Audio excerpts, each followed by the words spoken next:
Good evening, my love bugs. It is July 1st, 2024, 8:25 p.m. So it's an evening recording today. I wanted to chit-chat about growing up with two entrepreneurs and how it shaped me and how I believe I simply think different from kind of the average person, not in like a good or bad way, but just because of my upbringing. I've noticed I just think different. It sounds bizarre, but one thing that I noticed growing up is I never asked myself, where do I want to work? I always asked myself, what do I want to do? And I think that stems from my parents, obviously, saying, what do you want to do with your life? Not where do you want to work? What job do you want? They were always asking me, what do you want to do? Like, how do you want to spend your time? What feels good to you? And then how can you make money from that? And I think that's why I'm an entrepreneur, because it was never a thought of like, what company am I going to work for?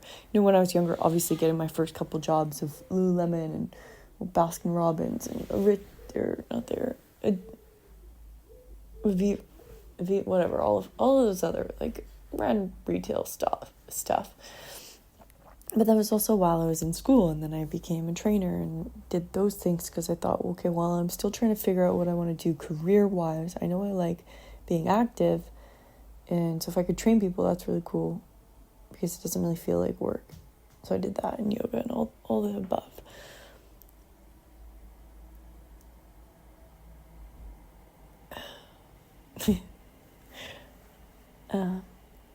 It's just, I'm saying this because you might have not had the opportunity to think this way yet. You might be around people who've always had a job. Maybe you're hired by like nothing's wrong with that, but they just think different. I'm a control freak. I want to be in control of my life. And I felt empowered to do so because both my parents were entrepreneurs. So everything was different. I got an A in art and PE, and the rest, I have no idea. But it was like, that's all my parents, I feel like, really cared about and what I was most passionate about. So I wanted to make them proud and also just be happy and do what I enjoyed. And it was like, they never pressured me to do good in school. They pressured me to try my hardest, and whatever that was, give it my all. School was very challenging, but I was active and creative, and that's still what I do to this day.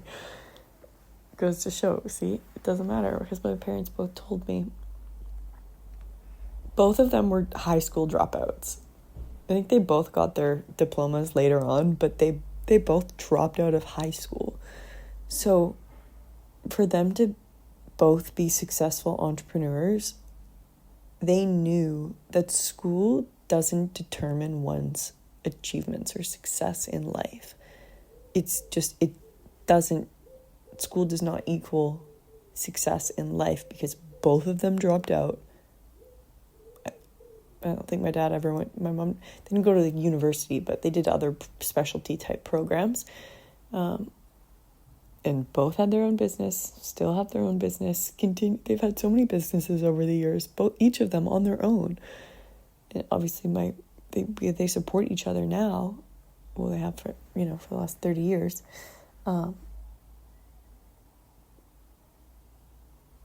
no matter what age you're listening to this at, if you're getting graded or judged, or life is just not showing up how you want it just yet, that does not determine your success in life. It's just if you have drive and dedication, focus and consistency to do it. It's commitment, 100% commitment.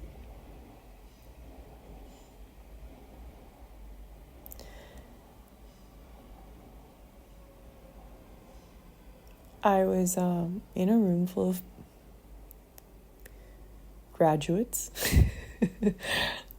like a university, and they were all talking about something. I forget now, but the gist of it was that I realized I hadn't actually really been in a room like that, where everyone had a degree and they were all talking about the company they were going to work for.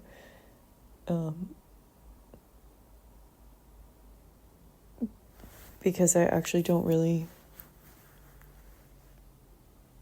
I don't know, everyone I surround myself with right now at least are entrepreneurs, just because they're similar or trying to support each other. But it was very fascinating to see the difference in thoughts, where I had never thought, okay, that's a lie. I have had the thought of like, should I get a job somewhere?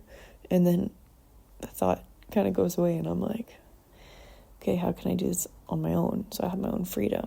How can I? Okay, sorry, I'm getting too many distractions right now. But you get the gist of it. I love you. Let me redo this. Bye.